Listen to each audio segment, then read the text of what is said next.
Hey everyone, thank you so much for being here today. My name is Denise. I'm also known as heywigsister on Instagram and Facebook. Today I'm here to bring you a wig review in partnership with TressAllure. This is Flawless Waves in the color 17/23/R8. A beautiful rooted auburn blonde. And look at the sassiness of this piece. I can't wait to show you everything about this one. I'm also going to do a quick comparison with one of my favorite TressAllure wigs. So if you want to know more, stick around.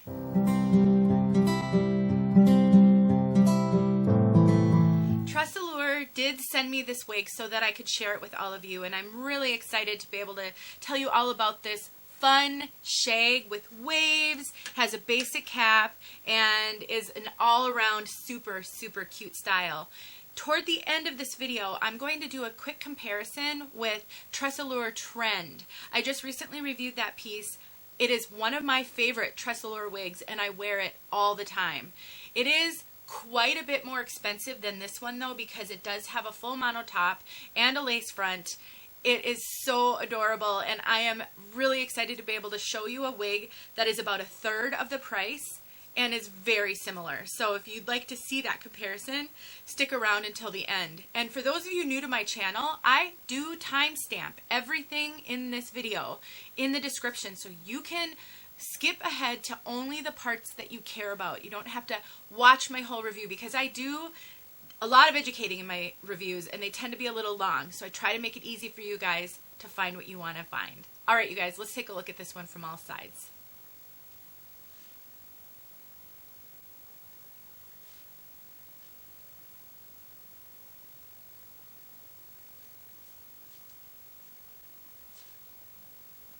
I also did an out of the box, and I did a special little tutorial that shows you how to work with a wavy piece out of the box.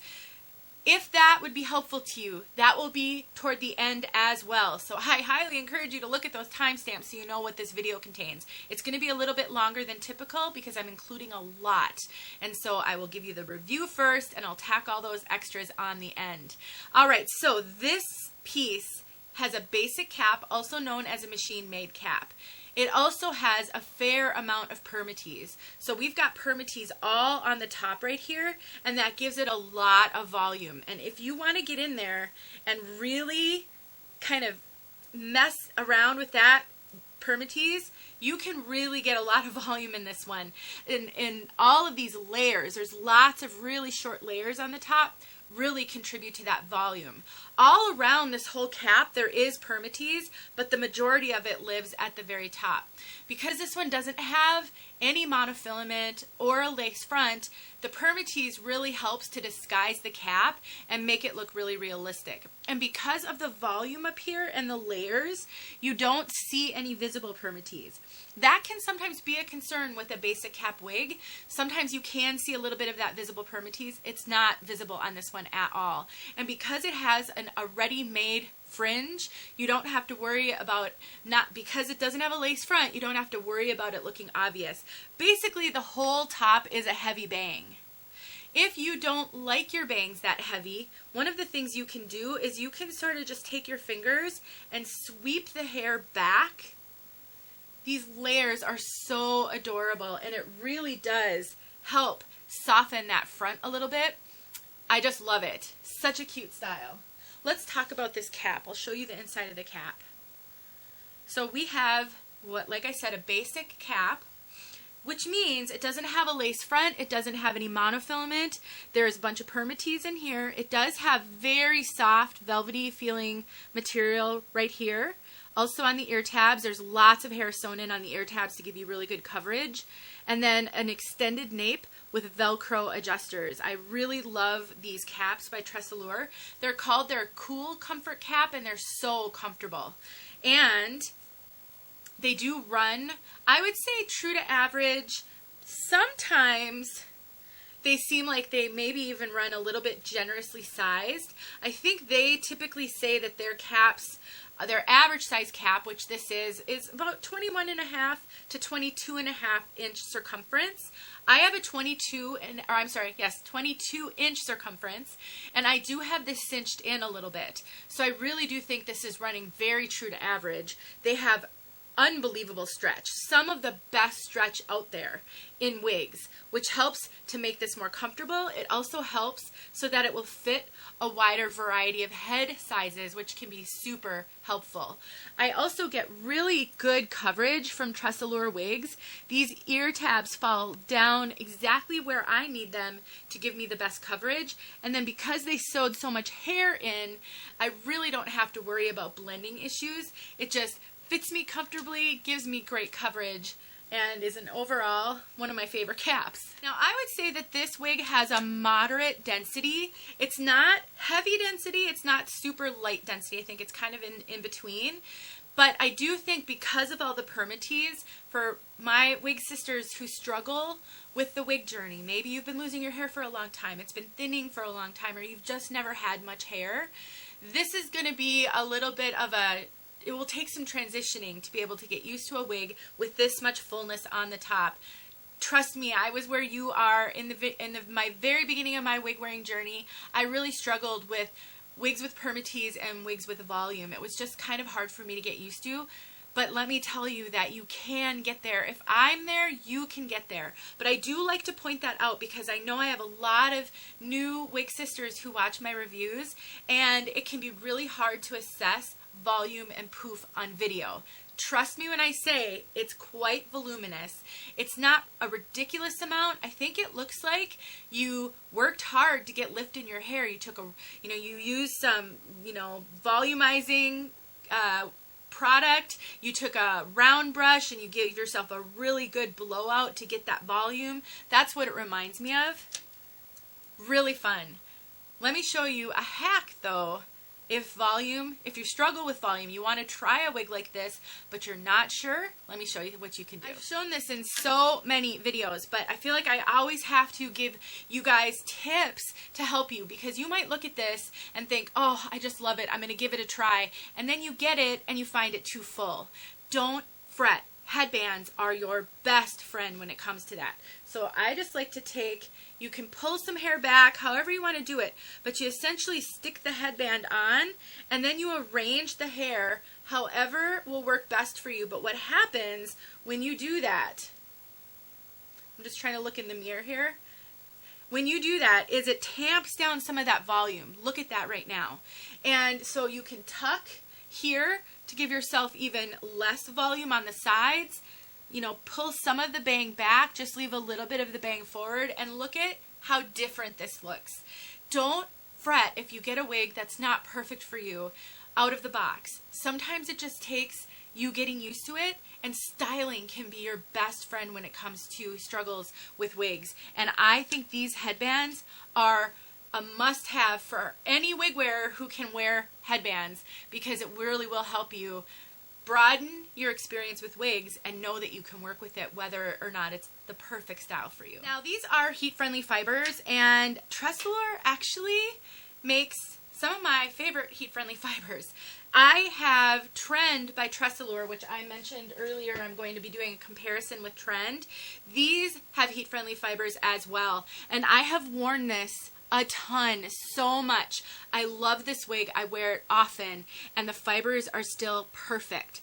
They do not feel frizzy. I cannot feel that there's any wear on them, and the reason for that is the length. This has a similar overall length, and because it is above my collar, I don't have to worry about it rubbing on my clothing, and that is the enemy of heat-friendly fibers. And why heat-friendly fibers can be challenging to care for, because when they rub up on clothing, that friction causes fraying, and you do have to take heat to heat-friendly fibers regularly to keep that at bay. I do have a video showing you how to do that. In the case of Trend and this one, I don't think that's going to be a problem because they're short enough, they're not rubbing up on my clothing. If you wear high-necked shirts and scarves and things like that, that may be a different story. But regular clothing, I wouldn't worry about these heat-friendly fibers. The benefit of this being heat friendly. Number one, the fibers feel like human hair. They are very soft, very silky, healthy human hair is what they feel like. Number two, they're less shiny. Overall, heat-friendly fibers are less shiny than regular synthetic. And so for my wig sisters who are sensitive to shine and you feel like that's a dead giveaway on a wig, heat-friendly fibers aren't really going to cause that issue. So that's another benefit. Another benefit is you can heat style this one. So let's just say you want a little more curl. So take a look. This whole top section is actually pretty straight. And down here, there's a bunch of curl. Or not really curl, but wave. Similar. Pretty straight right here, and then you've got wave down here. Maybe you want to add more wave to this one. You absolutely can. You can use a curling iron, you can use a crimping iron, you can use a flat iron if you're able to curl with a flat iron, and really make this your own. Another reason why that could be really beneficial is, let's say you don't like all this wave, you can take heat to it and straighten it a little bit. So it does give you a lot more flexibility. And for me, that, I don't know, it just makes it so these wigs will work for more women, which I really appreciate. Okay, before we do the comparison, let's talk about color. This color is 17/23 with an 8 root. The 8 root is a medium brown, and it's just perfect for this color. It's like a shadow. They did such a good job. It's not a long root. It's just like a shadow. It is so stunning. And then I would classify this color as a golden auburn blonde. That's what I think of when I see it. So it's got a ton of different colors running through it. It's so dynamic. So we've got some light brown or light blonde. You can see that really light blonde right there. And then we've got some strawberry in here. We've got some light auburn. And then peeking through at that root is that 8 brunette. Look at those lighter colors here. It's so beautiful and so dynamic. Some of those lighter colors are at the front as well, which gives the face, gives you some face brightening right around the front. This is so beautiful. If you are on the cusp of light brown and dark blonde, and you like auburn and red tones, this could be a great color. It's definitely warm. The rooting is subtle, but it's great for those of us with dark bio hair because it does feel more natural to see that rooting. And then you've got just the auburn and the blonde and the light brown tones throughout. It's a beautiful, beautiful color. I'm a huge fan. One last look inside with the color. All right, let's get outside so you can see this color outside. And then I will do the comparison and tack on that out of the box for you guys so you can see what I did with this one. I just sprayed it with water, scrunched it up, fluffed it up, no product or anything, and that's how I achieved this look. All right, guys, let's get outside. All right, friends, here we are with this gorgeous color outside.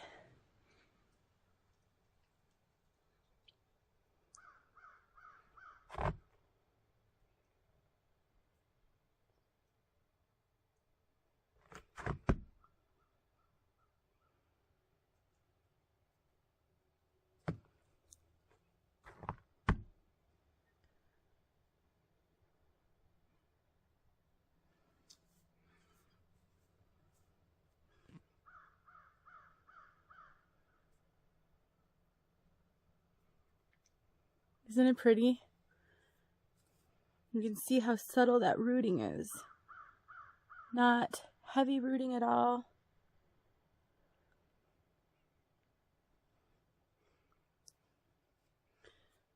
I do see I've got a little wing or bangs that I have to handle with some heat, but there you go.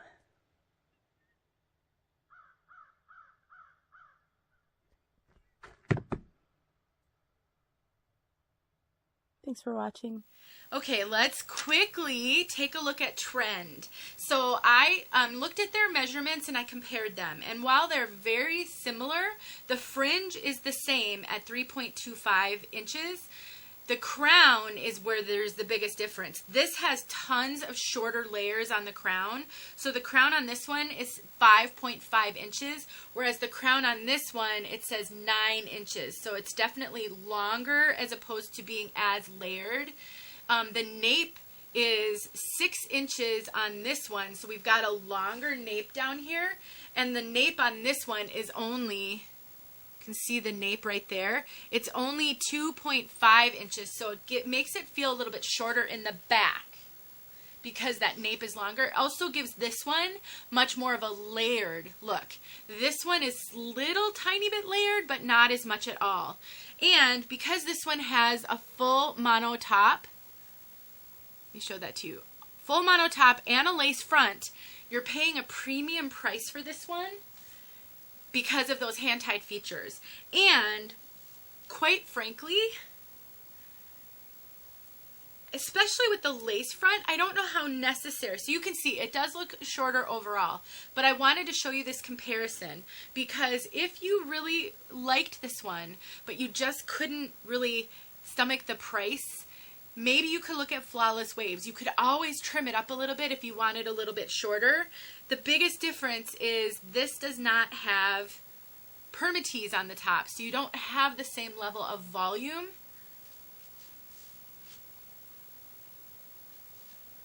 But you could take Flawless Waves and you could add a little bit more defined curl in that one because you can see the curl goes all the way to the top. You could trim it up a little bit to make it this length. The front is real similar. So I just wanted to show this to you guys and give you this as an example in case you saw a trend and you loved it, but it just wasn't in the cards for you. Maybe Flawless Waves could be one to try, and you can always make adjustments to it to get it closer to this. It's pretty close to begin with, but just a little bit of tweaking and you could have yourself a real dupe. Hope that helped you guys.